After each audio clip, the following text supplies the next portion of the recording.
వి gold trusted gold buyers మీరు తాకట్టు పెట్టిన బంగారాన్ని విడిపించి ఈ రోజు ఉన్న మార్కెట్ ధరకు కొనబడను 7771077720. సో ఫైనల్ గా వీడియోస్ అన్నిటిలో కూడా ఒక డిఫరెంట్ గా కనిపిస్తూ ఉంటాం. అంటే కాన్సెప్టా లేకపోతే ఎందుకు ఏంటి అంత ఇంట్రెస్ట్ నీకు? అంటే యాక్టింగ్ అంటే ఇంట్రెస్ట్ అక్క. యాక్టింగ్ అంటే ఇంట్రెస్ట్ ఉంది. ఓకే. అంటే ఇప్పుడు మూవీస్ లో ట్రై చేయాలని ఉంది. బట్ ఏంటంటే మనకి అక్కడ అంతగా ఎవరు తెలియదు కదా, సో యూట్యూబ్ ని యూజ్ చేసుకొని మూవీస్ లోకి వెళ్ళాలని ఇలా యూట్యూబ్ లో కంటెంట్ క్రియేషన్ అనేది చేస్తున్నా. యూట్యూబ్ లో కంటెంట్ క్రియేటివ్ చేయాలి అనేది ఇష్టం. అంటే మూవీస్ లోకి వెళ్ళటం కోసం ఇక్కడ యూట్యూబ్ లో మనం ప్రూవ్ అవ్వాలి కదా ఫస్ట్. సో అందుకని యూట్యూబ్ లో కంటెంట్ క్రియేట్ చేసి మూవీస్ లోకి వెళ్దామని. మూవీస్ లోకి వెళ్ళాలి. ఒకసారి ఆటో డ్రైవర్ గా కనబడతావు, కొంచెం కూరగాయల అమ్మాయి అబ్బాయిలా కనిపిస్తావు. ఒక్కొక్క డిఫరెంట్ క్యారెక్టర్ ఉంటుంది కదా. అది మనలో ఉన్న యాక్టింగ్ ని ప్రూవ్ చేసుకోవడం కోసం ఒక మెయిన్ థింగ్. సెకండ్ ఏంటంటే వాళ్ళ రియల్ లైఫ్ లో కొన్ని ప్రాబ్లమ్స్ కూడా ఫేస్ చేస్తారు. అంటే ఇప్పుడు వెజిటేబుల్ వెండర్ కానీ ఆటో డ్రైవర్ కానీ ఇట్లా వాళ్ళు కస్టమర్స్తో కానీ పాసెంజర్స్తో కానీ ఎలా ఉంటుంది అన్నది అలా చూపిద్దామని. సో వెజిటేబుల్స్ వెండర్స్ తో నువ్వు మాట్లాడావు. సో వాళ్ళతో నువ్వు తెలుసుకున్న థింగ్స్ ఏంటి? అంటే ప్రతి ఒక్కరికి కొన్ని కష్టాలు ఉంటాయి అక్క. ఆ కష్టాన్ని మనం కామెడీగా చూపిద్దాం అనేది నా ఇంటెన్షన్. సో వెజిటేబుల్స్ వెండర్ కష్టాలు ఏంటి, దాన్ని కామెడీగా ఎలా చెప్పావు? కష్టాలంటే నాకు అంత పర్టికులర్ గా తెలియదు, ఎందుకంటే ఆ ఫీల్డ్ లో ఉన్న వాళ్ళకి ఫుల్ ప్లెజ్ గా తెలుస్తుంది. మనం ఏంటంటే చూసి తెలుసుకున్నంత వరకే. అంటే ఉంటాయి అక్క, ఇప్పుడు కాయగూరలు తెచ్చుకుంటారు, అవి పాడైపోయే లోపు సేల్ చేసేయాలి, లేదంటే ఇంకా పాడైపోతాయి అన్న టైంకి ఇంకా తక్కువకి సేల్ చేయాలి. ఇలా ప్రాబ్లమ్స్ అంటే నాకు ఫుల్ ప్లెజ్గా తెలియదు, కొంతవరకు తెలుసు. అలాగే కస్టమర్స్ని ఎలా మ్యానిపులేట్ చేయాలి, మ్యానిపులేట్ చేస్తారు. బిజినెస్ కదా అక్క, అది బిజినెస్ అంటేనే మ్యానిపులేషన్. ఇంకా మనీని ఎలా ప్రాఫిట్స్ తెచ్చుకోవాలి ఎలా ఉంటుంది అది. సో వాళ్ళ కష్టాలు, బిజినెస్ కష్టాలు, మ్యానిపులేషన్ కష్టాలు అన్ని కూడా ఈ వీడియోలో కనబడతాయి. అప్పుడప్పుడు కనబడతాయి. అంటే మనకి ఇచ్చేది 1 minute duration, 1 minute to 3 minute duration. ఇప్పుడు పెరిగింది 3 minutes కి. సో ఆ గ్యాప్ లో మనం ఒక కాన్సెప్ట్ వీడియో అలా చేస్తుంటాం. సూపర్. అండ్ ఆటో డ్రైవర్ కష్టాలు ఏంటి? ఆటో డ్రైవర్ కష్టాలా ఉంటాయి అక్క. ఇప్పుడు ప్రెజెంట్ ర్యాపిడో ఇవన్నీ ఉంటాయి, వాళ్ళ కమిషన్లు వెళ్తాయి. అంటే ఇప్పుడు వాళ్ళ కష్టం వాళ్ళు 30% తీసుకుంటున్నట్టే. 30% అని కాదు, ఇప్పుడు తగ్గిందని విన్నాను. ఎంతో కొంత వాళ్ళ కష్టం అనేది పోతుంది కదా. అట్ ద సేమ్ టైం వాళ్ళు కూడా అంటే ఈ రైడ్లు అనేది ఇస్తున్నారు, అదే అవి లేకపోతే వాళ్ళకి రైడ్స్ కూడా రావు కదా. ఇలా కొన్ని ఉంటాయి. డీజిల్ కష్టం అంటే డీజిల్ ప్రైసులు పెంచడం, సడన్ గా పెరిగిపోవడము, సడన్ గా ఈ క్యాబ్ బుకింగ్స్ అయిపోయి యాప్స్ లోకి రావడం, ఏదైనా కొంత తెలియకపోవడము, పాపం వీళ్ళకి కస్టమర్స్ లేకపోవడం అన్ని బాధలే. అవునా? ట్రూ.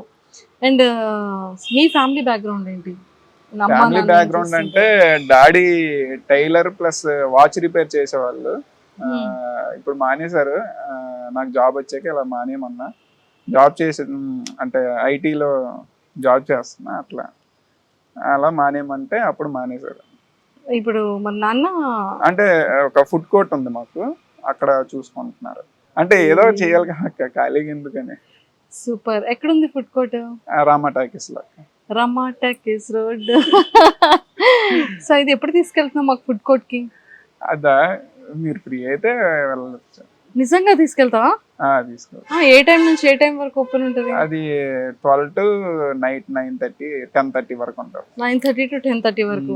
అయితే రేపు అయితే వెళ్దాం అయితే. సరే ఓకేనా? రేపు ఖచ్చితంగా మమ్మల్ని ఫుడ్ కోర్ట్ దగ్గరికి తీసుకెళ్ళాలి.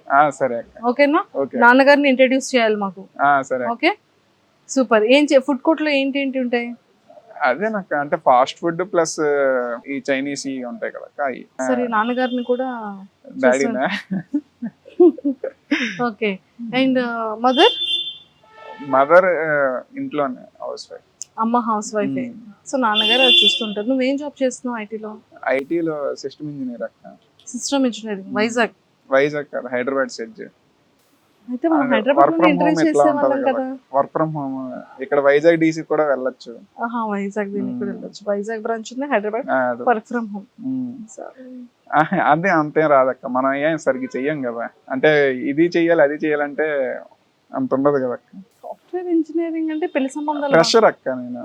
ఇంకా ఫ్రెషర్. ఆ, ఓకే, జాబ్ చేస్తూ యూట్యూబ్ YouTube. పర్వాలేదా? జాబ్ కి ఏం ప్రాబ్లం లేదా? పర్లేదు. హ్యాపీగా చేసుకోవచ్చు. సో మొత్తానికి ఈ వీడియోస్ చేయాలన్న కాన్సెప్ట్ ఎలా వచ్చింది? కాన్సెప్ట్ అంటే ఎప్పటి నుండి ఉంది అక్క. నేను అంటే ఈ వీడియోస్ చేయాలని కాదు కానీ యాక్టింగ్ అంటే నాకు దాదాపు ఒక 6th క్లాస్ నుండి పిచ్ ఉంది. కానీ వీడియోస్ చేయాలనేది ఎప్పుడంటే ఒక 2018-17 ఆ టైంలో ఇంట్రెస్ట్ అనేది స్టార్ట్ అయింది. అంటే త్రూ యూట్యూబ్ మనం ప్రూవ్ చేసుకోవచ్చు అట్లా. యూట్యూబ్ నుంచి రెవెన్యూ బాగానే జనరేట్ అవుతుందా? పర్లేదు అక్క. నీ ఫస్ట్ యూట్యూబ్ రెవెన్యూ ఎంత తమ్మో? 18,000 అంత.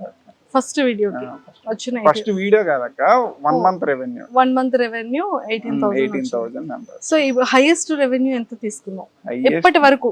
అంటే నాట్ లాస్ట్ మంత్ అనో ఈ మంత్ అనో నేను అనట్లేదు. నువ్వు ఇప్పటి వరకు చేసిన యూట్యూబ్ స్టార్ట్ చేసి 2 years అవుతుందా? 2 years కాదక్క, 5 years అయింది. 5 years అవుతుంది. కానీ నాకు రీచ్ వచ్చింది 23లో అలా వచ్చింది. 23లో అంటే ఆల్మోస్ట్ 2 years నుంచి. సో ఈ 2 years నుంచి కానీ ఈ 5 years లో నువ్వు హైయెస్ట్ ఎప్పుడు తీసుకున్నావు? హైయెస్ట్ అంటే అక్క బాగా ఫ్లక్చుయేట్ అవుతుంది అక్క. ఒక మంత్ 30,000 వస్తుంది, ఒక మంత్ 80,000 వస్తుంది, చెప్పలేం. అది ఫ్లక్చుయేట్ అవుతుంటది. హైయెస్ట్ 85 అట్లా ఒకసారి వచ్చింది. ఒక్కసారి 85,000 వచ్చింది యూట్యూబ్ నుంచి. అంటే వీడియోస్ మంచిగా వెళ్ళి ఉంటాయి. వీడియోస్ మంచిగా మంచి రీచ్ ఉంటే అలా వస్తుంది, లేదంటే లేదు. ఓన్లీ షార్ట్స్ మీద డిపెండ్ అయి ఉంటాం కాబట్టి. సో మన వైజాగ్ లో జనాలు గుర్తుపడుతుంటారా? గుర్తుపడతారు. ఏమంటారు అక్క, బాగుంటాయి అంటారు, వీడియోస్ బాగుంటాయి. ఇంకొంచెం ఎక్కువ ఇష్టం ఉన్న వాళ్ళు సెల్ఫీలు తీసుకుంటారు, లేదంటే వీడియోస్ బాగుంటాయి బ్రో ఆల్ ది బెస్ట్ ఇట్లా చెప్పేసి వెళ్ళిపోతుంటారు. ఏదైనా మనకి గర్ల్ ఫ్రెండ్ ఎవరైనా? లేదక్క, గర్ల్ ఫ్రెండ్ చూడు వీడియో చూస్తుంది అమ్మాయి, లేదక్క. ఎందుకు చెప్పలేదని తర్వాత అడుగుతుంది, ఛాన్స్ మళ్ళీ లేదు. గొడవలు అవుతాయి. లేదక్క, గర్ల్ ఫ్రెండ్ లేదు. గర్ల్ ఫ్రెండ్ లేదు, అరేంజ్ మ్యారేజ్ లేదు కాబట్టి ఇలా చేయగలుగుతున్నా, లేకపోతే వాళ్ళకి టైం స్పెండ్ చేయాలి కదా. గర్ల్ ఫ్రెండ్ ఉంటే ప్రతి ఒక్కరు నిజంగా అమ్మో గర్ల్ ఫ్రెండ్ ఉంటే ఎలా ఉండగలుగుతామా, గర్ల్ ఫ్రెండ్ ఉంటే ఎలా చేయగలుగుతామా, గర్ల్ ఫ్రెండ్ ఉంటే వెళ్ళగలుగుతామా? అంతే కదక్క, నిజమే కదా. అదే ఆఫ్టర్ 9:30, 10 తర్వాత లైఫ్లో ఒక తోడు ఉండాలి, ఒక గర్ల్ ఫ్రెండ్ ఉండాలి, కష్టం వచ్చినా నష్టం వచ్చినా తోడు ఉండాలి అని అంటారు మళ్ళీ. అలా ఏం లేదక్క, నేను ఆ టైంలోనే స్క్రిప్ట్ ఆలోచించుకుంటా, ఆ టైమే ఇంకా ఫ్రీగా ఉంటా అక్క. అంటే సైలెంట్గా ఉంటుంది, రూమ్ సైలెంట్గా ఉంటుంది, అప్పుడే మంచి థాట్స్ వస్తాయి. మంచిగా రాసుకుంటాం, అప్పుడే రాసుకుంటా. కంటెంట్ ఎలా ప్రిపేర్ చేసుకుంటాం? ఎలా అంటే ఒక సిచ్యువేషన్ క్రియేట్ చేసుకొని ఆ సిచ్యువేషన్ నేను ఉంటే ఏ విధంగా మాట్లాడితే ఇలా ఆలోచిస్తా. నీకు సపోర్ట్ ఎవరు ఉంటారు? అంటే వీడియోలో సపోర్ట్ అయితే గోవర్ధన్, నా కజిన్ వాడు గోవర్ధన్ ఉంటారు, ఇంకా రమ్య, మహి, ఇలా మా టీం అలా ఉంటాం. ఎంతమంది మీ టీం? మా టీం ఇంతకుముందు 4 members ఉండేవాళ్ళం. నేను, గోవర్ధన్, రమ్య, మహి. ఇప్పుడు ఇంకా మా తమ్ముడు ఒకడు యాడ్ అయ్యాడు, కజిన్ వాడు కూడా. ఇంకా 2 నా పాస్ట్లో ఉండేవాళ్ళు ఫ్రెండ్స్, ఆ అబ్బాయిలు 2 యాడ్ అయ్యారు. అలా ఇంకొంచెం పెరిగింది టీం పెద్దదిగా పెరిగింది చక్కగా.